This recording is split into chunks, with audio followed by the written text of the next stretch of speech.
Emily Roberts awakens beside a decaying body resembling her own. Calmly, she surveys her surroundings, noticing the wound on her body inflicted by a discarded knife. Not bothered by the grim scene, she gets rid of the dead body, following her survival routine. Despite doing the same things over and over, Emily still believes in finding true love and remembering brief moments of connection. After hiding the evidence, Emily finds comfort in a diner, where she thinks about her identity amid the usual routine. Returning home, she relaxes with jazz music, only to be confronted by her boyfriend, James, who worries about her disappearance. Faced with James's insistence on calling the authorities, Emily takes extreme action, regretfully resorting to violence to protect her secret. As she deals with the aftermath, Emily faces the fact that her body is rapidly decaying, feeling sad about how quickly it's happening and the limits it puts on her life. With little time left, Emily urgently needs to recharge, thinking about her uncertain existence as she orders food, knowing that her survival depends on maintaining her strange situation. When she opens the door, Detective Ransone stands there. Confused by her return, he asks to speak with James, but Emily says he's not home. Still, she welcomes him in and offers coffee. Ransone questions Emily about her disappearance, but she avoids his inquiries, focusing on serving him coffee. Pretending to feel embarrassed about her situation, Emily lulls Ransone into lowering his guard. With a sinister glance, she grabs Ransone's arms.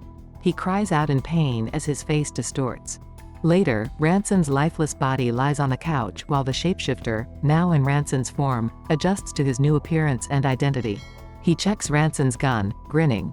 Then, he breaks Ransone's jaw to remove his teeth and douses the house in gasoline. Stepping outside, he encounters the delivery man, takes the food, and leaves without paying. Hearing shouts about the fire, the shapeshifter drives away. Ignoring the police radio, he knows he can't maintain Ransone's identity, so he waits for the body to decay again. Seeking distraction, he finds recreational substances from a dealer. Indulging in the substance, he reminisces about his lost love. Later, he visits a bar, greeting Max the dog outside. Inside, he buys drinks for a woman named Julia, charming her while posing as Detective Ransone. As they converse, he convinces himself that she's the only one who matters. They spend the night sharing laughter and stories, culminating in a passionate encounter in the alley. However, the shapeshifter begins to experience pain in his side, urging Julia to flee. With reluctance, she leaves him behind, while he grapples with agony. His shape-shifting abilities have always shielded him from injuries of his previous forms, but not this time. Struggling to his car, he witnesses his body decaying rapidly. Realizing time is short, he approaches the next car, occupied by a couple. Brandishing their badge and aiming a gun at the man, the shapeshifter releases the woman and orders the man, named Sam, to switch seats. Sam futilely defends his actions, prompting the shapeshifter to assert that since he's not prepared to die, Sam must. Moments later, having assumed Sam's identity, he plans to cover up the crime when a call comes from Sam's wife. Hastening to Sam's family home, he harbors a longing for such a life. Encountering Sam's wife, Mary, he's met with her anger. Upstairs, he discovers Sam's young children and Sam's wedding ring. Without a word, he joins Mary in bed. In the morning, the daughter startles him awake, triggering his frustration. At breakfast, he senses the pain escalating and departs. Recalling from Sam's memories that the woman from the previous night, Rachel, is his assistant who rejected his advances, he visits Sam's dental clinic. Rachel feigns ignorance of any issues. After tending to Sam's patient, he revisits the diner as Emily and spots Julia outside. Attempting to follow her in a cab, he faces resistance from the driver, deemed suspicious. Feeling defeated, the shapeshifter reflects on his year-long quest to locate Julia's new address. That afternoon, he disrupts a movie with his laughter, much to the annoyance of fellow viewers. Returning home, he joins the family for dinner, but the children's innocence only deepens his guilt, prompting him to seek solace at a bar. There, he ponders his true family, absent-mindedly toying with a marble. When Julia arrives and recognizes him from the previous night, he brushes off the encounter, vowing not to repeat his mistake of straying from his wife. While inwardly acknowledging his abrupt departure from Sam's family, he confides in Julia about needing a break. Julia empathizes, admitting her urge to flee her family. She reveals her past, sharing the heartbreak of losing her 3-year-old son and her subsequent estrangement from her husband, Richard. Recounting a bittersweet evening when Richard attempted to rekindle their romance, she acknowledges the complexities of love and loss. Moved by Julia's story, the shapeshifter begins to understand the importance of family and the pain of separation. As Julia longs to reconcile with her loved ones, he contemplates his journey back to his true identity and the family he left behind. Julia speculates that Richard's romantic gesture was his way of bidding farewell, overwhelmed by their shared grief. The shapeshifter admits his fear of his potential harm if he remains, unsure if he's a positive presence for his family. Despite his cynical view that goodness doesn't prevent bad things, Julia insists on their responsibility to avoid becoming the source of harm. In the restroom, the shapeshifter notices the onset of decay, prompting his departure from the bar. Renting a motel room, he awakens to find the decay spreading rapidly. He contacts Rachel, fabricating a story about being kicked out by Mary, and seeking her assistance. Rachel, suspicious but sympathetic, arrives at the motel. As Rachel cautiously enters the darkened room, she discovers the shapeshifter lying on the bed. Moments later, assuming Rachel's form, the shapeshifter begins his transformation, leaving Rachel's real body to decay unnoticed. Seizing Rachel's access to antibiotics to slow the decay, she fabricates a story for Rachel's boyfriend, Tommy. Disposing of Rachel's body, she encounters Colleen, seeking the motel owner. Evading suspicion, she retreats to Rachel's car, only to be confronted by Colleen's inquiries about her identity. Despite Colleen's suspicions, Rachel drives away, relieved. At the clinic, the shapeshifter pilfers antibiotics before heading to Rachel's vacant apartment.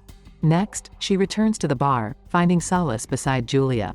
Julia, noticing her attire, strikes up a conversation and divulges her struggles with writing.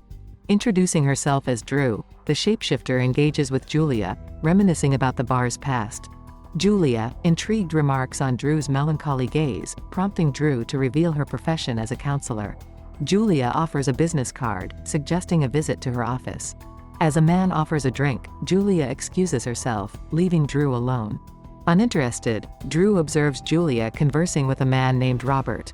Glancing at the news, Drew discovers Colleen's report to the police about the charred bones. Startled, she retreats to the bathroom, snorting powder to steady her nerves. Returning, she propositions the man to join her, intending to use him as her next host. Unaware of the looming danger, they indulge in substances and intimate encounters at Rachel's apartment, unaware of the looming danger. As the man becomes aggressive, he pins the shapeshifter on the couch, prompting her to retaliate by throwing him off. Enraged, she seizes a knife, but he wrests it from her grasp, initiating a frenzied struggle. Despite losing the weapon, she fights back using whatever she can find in the apartment. In a desperate bid for survival, she strikes him with a fridge door and a bottle, but he regains control of the knife, launching a vicious attack. Reacting swiftly, the shapeshifter grabs a lamp and bludgeons him with it until he collapses, bloodied and wounded. As the injured man crawls away, the shapeshifter pursues him, ultimately delivering a fatal blow. Changing clothes, she flees the scene just as a neighbor discovers the man's body. Evading the arriving police, she takes refuge in an open garage until the coast is clear. The next morning, she awakens to find Max by her side, but her jubilation is short-lived as she observes her decaying hand. Suddenly, Tommy, Rachel's boyfriend, appears, prompting her to emerge from hiding and incapacitate him. Fleeing from Tommy's pursuit, she seeks sanctuary in a truck until he departs. With her time running short, she resolves to confide in Julia and heads to her office building, where she spots Julia with Robert. Jealousy consumes her, she tails them, but her deteriorating condition threatens to expose her true nature. As Julia and her date part ways, she follows Robert into his apartment, masquerading as a delivery person to gain entry. The shapeshifter, now taking on Robert's appearance, reaches out to Julia, expressing his affection and arranging another rendezvous. Excitedly, Julia agrees, welcoming him into her apartment that evening. Amidst the cozy ambiance, they share drinks and engage in a heartfelt conversation, reveling in their deep connection. Their romantic encounter is momentarily interrupted by Julia's discovery of his bandaged torso, but he quickly dismisses it as a minor injury. As their intimacy deepens, they share passionate moments, with the shapeshifter cherishing every instant spent with Julia. The following day, they bask in each other's company, savoring the fleeting bliss of their time together. However, the shapeshifter knows that his facade cannot last, and he must confront the grim reality of disposing of Robert's body. With the barn no longer a viable option, he opts to dispose of the remains at the dam. Despite the impending dread, he continues to immerse himself in moments of happiness with Julia, relishing their shared experiences. Yet, he remains haunted by the knowledge that their idyllic interlude is finite. Their blissful bubble is shattered when Julia comes across news of the discovered bodies, including Rachel's, causing her distress. Despite his attempts to shield her from the harsh reality, Julia is deeply affected, having encountered the victims previously.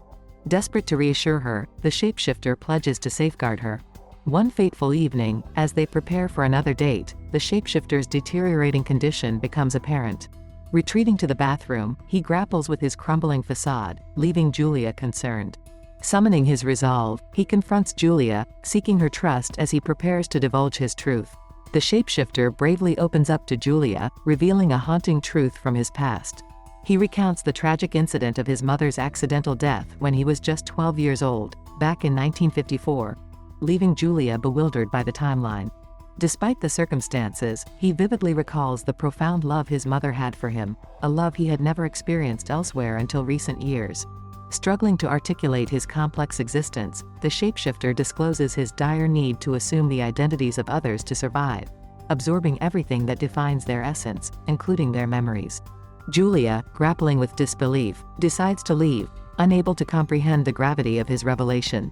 Desperately pleading for understanding, the shapeshifter confesses that his connection with Julia transcends time, revealing his true identity as Drew. In a poignant confession, Drew divulges that he has loved Julia across multiple lifetimes, initially drawn to her by the enduring love she shared with Richard, his former identity. Despite Julia's anger and confusion, Drew admits to orchestrating the romantic dinner for her in an attempt to bring her solace after their tragic loss. When Julia queries about Richard's whereabouts, Drew sorrowfully reveals that Richard is among the bodies discovered on the farm, adding another layer of grief to their already tumultuous revelation. Julia, overwhelmed by grief and confusion, frantically tries to comprehend Drew's enigmatic confession. Despite his reassurances, she feels trapped and demands to leave, but Drew persists, professing his love for her. In a moment of desperation, Julia brandishes a taser, attempting to assert control over the situation. Despite her efforts, Drew's unwavering declarations of love continue, prompting Julia to use the taser on him and engage in a physical struggle. As the fight gets worse, Julia's fears come true as she starts to change, her body twisting and decaying. In a sad turn of events, Drew, now looking like Julia, feels sad about losing the woman he loved. He goes to the bar and thanks the bartender for taking care of Julia all this time before accepting what's happened to him. Returning to Julia's apartment, Drew accepts that he's going to die soon, letting the decay take over him. But when morning comes, Drew is surprised to find himself inside a strange cocoon made of flesh, confused that he's still alive. When he comes out of the cocoon, he's back in his old body, feeling lost about who he is and what he's supposed to do. With all his memories and guilt weighing on him, Drew walks around the city, thinking about his life. Even though he tries to understand why he did what he did and find forgiveness, he knows he'll always feel guilty. Drew finds comfort with Max, realizing that some things will always be a mystery, and he accepts not knowing who he is as he enjoys the peace of the park.